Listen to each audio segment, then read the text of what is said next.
Buenos días. Durante la clase de hoy, que va a ser muy cortita, ¿ya? Vamos a analizar el periodo por medio de una línea de tiempo y un mapa conceptual que incluye todo lo que hemos estudiado de la Edad Media. Hoy día vamos a dar fin al inicio de la Edad Media. ¿Ya? Durante el segundo semestre vamos a estudiar los siglos finales de la Edad Media y cómo fueron cambiando todas sus características para dar origen a una nueva etapa. Pero por hoy vamos a hacer entonces la última retroalimentación, que son de los contenidos que a ustedes les debe quedar claro para empezar ya el segundo semestre con la materia nueva. Como lo vimos igual un poco en la clase anterior, esto lo tiene que quedar muy claro. La línea de tiempo comienza entonces en el año 475 con la caída del Imperio Romano de Occidente y termina ya sea que ustedes elijan en el año 1492 con el descubrimiento de América o en el año 1453 con la caída del Imperio Romano de Oriente. ¿Ya? Estas son las fechas que marcan el inicio y el final de la Edad Media. La Edad Media, como lo habíamos visto, es un periodo de la historia, así como también lo es el Paleolítico, el Neolítico, la Edad Media, ¿cierto? La Edad Moderna, y todas la contemporánea y todas las otras que fuimos viendo y vamos a ir viendo los siguientes años. Es un periodo de la historia que se dice que es un periodo oscuro, ¿cierto?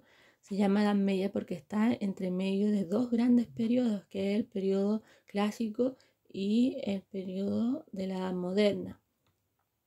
La Edad Media era considerada oscura porque no hubieron grandes adelantos ni grandes avances en la ciencia, sino que hubo como un estancamiento. Yo les realicé este mapa conceptual, que espero que con este les quede clarito, que sería bueno que ustedes igual lo mantuvieran en su cuaderno, ¿ya? Porque cuando empecemos en el segundo semestre la materia nueva y tengan alguna duda, ustedes pueden devolverse y pueden ver su mapa conceptual. ¿Ya? En este mapa conceptual yo puse todo lo que hemos estudiado en este último mes. Sale que la Edad Media entonces comenzó en el siglo V hasta el siglo XV, ¿cierto? Acá está lo que les decíamos, un periodo de la historia que comienza con la caída del Imperio Romano de Occidente y que termina con el descubrimiento de América o con la caída del Imperio Romano de Oriente. Acá me faltó ponerle características. Las características de este periodo son muchas. Yo solamente puse las más importantes. Primero encontramos que hay una fragmentación del poder que se va a dividir en muchos reinos. Y estos reinos son de origen germano, ¿cierto? Va a haber una fragmentación del territorio. El territorio, al igual que el poder, va a estar dividido en estos pueblos germanos, en muchos. Va a haber un teocentrismo. Este es un concepto que no se pueden olvidar porque es importante y es una de las características más obvias de este periodo, que el teocentrismo dijimos que se dividía en dos. Teo significaba Dios y centrismo podemos poner centrado o poder. En el fondo, teocentrismo significa que todo está centrado en Dios o todo gira en torno a Dios. Lo voy a poner acá. Todo gira en torno a Dios. Dios, entonces, es la respuesta de todos. Recuerden que cuando decíamos que si las personas querían saber de dónde provenía el hombre, la respuesta era mirar la Biblia y Dios decía que el hombre provenía de Adán y Eva. O sea, que primero Dios creó al hombre, ¿cierto? A imagen semejanza de él creó a Adán, que luego de las costillas de Adán creó a Eva y que luego de la mezcla de Adán y Eva, ¿cierto? Van a salir todos los descendientes de los cuales nosotros provenimos. Entonces la respuesta a todo el conocimiento provenía de Dios y de la Biblia, de la fe. ¿Ya? Por eso este periodo se llama teocentrismo, incluso en el arte, en todo lo que era típico de esta época, vemos que Dios está en el centro. Otra característica que es demasiado importante es el feudalismo. El feudalismo es el sistema social y económico, es la forma en que se organizaba la sociedad en la Edad Media. Ya no se puede hablar de Edad Media sin hablar de feudalismo. ¿Se acuerdan que en el feudalismo nosotros decíamos que el rey le entregaba a un caballero el feudo, que el feudo era una tierra, ¿cierto? Y le entregaba personas para que trabajen la tierra y el caballero tenía que proteger a estas personas, ¿cierto? Al mismo tiempo, el rey esperaba que este caballero también pagara impuestos, ¿cierto? Que el impuesto provenía de los campesinos. Y en caso de guerra, este caballero tenía que defender al rey. Y todo por este feudo que el rey le otorgaba, ¿cierto? Por esta tierra en donde el caballero ponía sus castillos, ¿cierto? En donde recaudaba impuestos de los trabajadores, de los campesinos. El feudalismo va a ser muy importante y, como les decía, la Edad Media en general se entiende en base a esto, el feudalismo. El feudalismo igual va a provenir como una tradición de los pueblos germanos. Luego estudiamos la consolidación de la Iglesia Católica. En esta época la Iglesia Católica tenía mucho poder, era la encargada de unir, era la unificadora.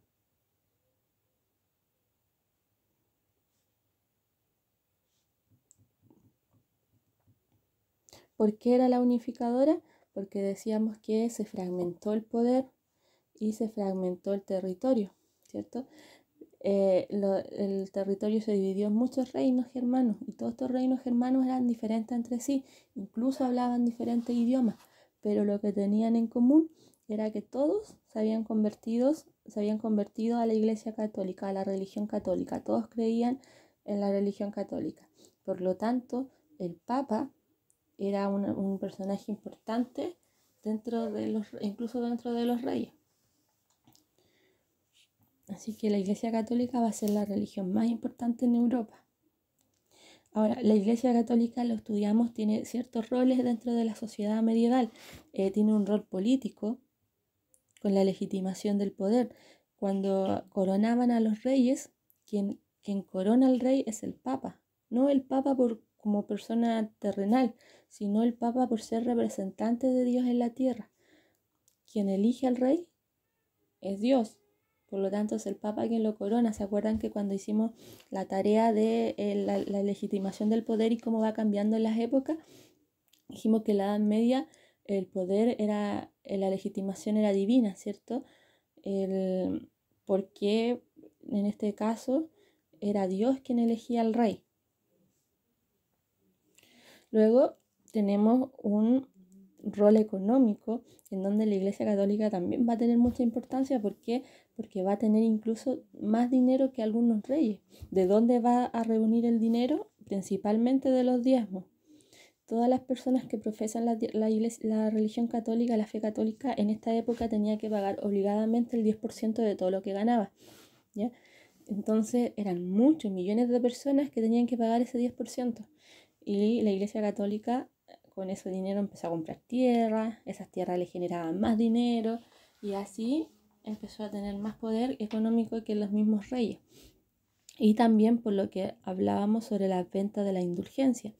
Yo les decía que cuando una persona cometía un pecado estaba destinada a ir al infierno, salvo que comprara este perdón de los pecados, que era un certificado. Iban a la iglesia, le pagaban a un sacerdote, a un padre, les decían que tal pecado cometieron y que necesitaban el perdón. Entonces el padre, dependiendo del pecado que hayan cometido, le vendría un perdón a tal precio. Y las personas, para poder tener ese perdón y no ir al infierno, tenían que pagarlo, ¿ya? Así que con la indulgencia también recaudó mucho dinero. Y esto hizo que la Iglesia Católica fuese de mucho poder económico, tanto que los reyes iban y les pedían préstamo a los papas. Y por último, la Iglesia Católica tiene un rol social. Yo les destaqué 2 cosas dentro de este rol social, aunque hay muchas más, pero hablamos de la excomunión, ¿cierto? Hablamos de que cuando primero la Iglesia Católica va a marcar los parámetros de lo que está permitido, de lo que está bien en la sociedad. Ya todo lo que la Iglesia Católica consideraba malo no se podía hacer. Y cuando habían personas que iban en contra de lo que decía la Iglesia Católica o de lo que decía la Biblia, la religión en general, la Iglesia Católica los excomulgaba, que significaba que los echaba de la iglesia, no podían volver a entrar a una iglesia católica y con eso los echaban del paraíso. No tenían derecho a irse al paraíso si morían. ¿Ya? Una persona excomulgada era mal mirada dentro de la sociedad. Y nos encontramos con los tribunales de la Inquisición, que yo creo que todos se acuerdan por las películas, ¿cierto? De las brujas, cuando la Iglesia Católica consideraba que una mujer era bruja, las llevaba a esta Inquisición y les hacían un juicio y de ser considerada culpable, las quemaban vivas, ¿cierto? Esos son los tribunales de la Inquisición, en donde se juzgan a las personas que son consideradas herejes, que van en contra de lo que dice Dios.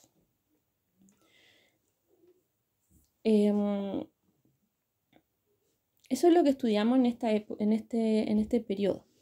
Pero necesitan ustedes igual, vamos a ir recordando la Edad Media. Se divide en 2 etapas, ¿ya? Se divide en la Alta Edad Media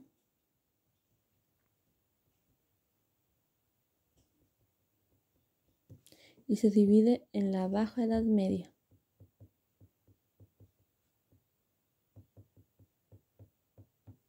Recuerden que la Edad Media dura desde el siglo V, ¿ya? Hasta el siglo XV.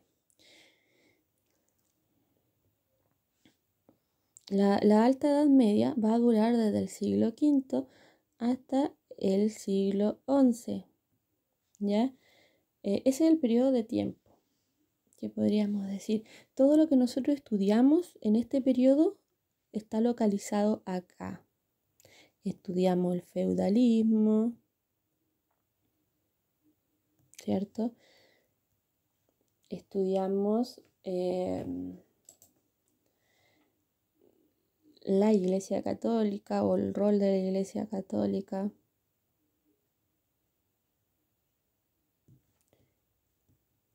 Todo lo relacionado con el teocentrismo.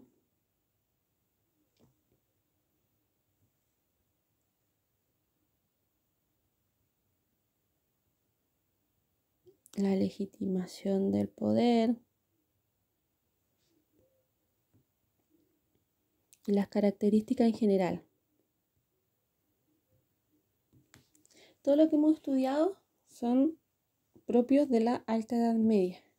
Sin embargo, en el siglo XII, que nosotros estamos viendo aquí, van a suceder cambios.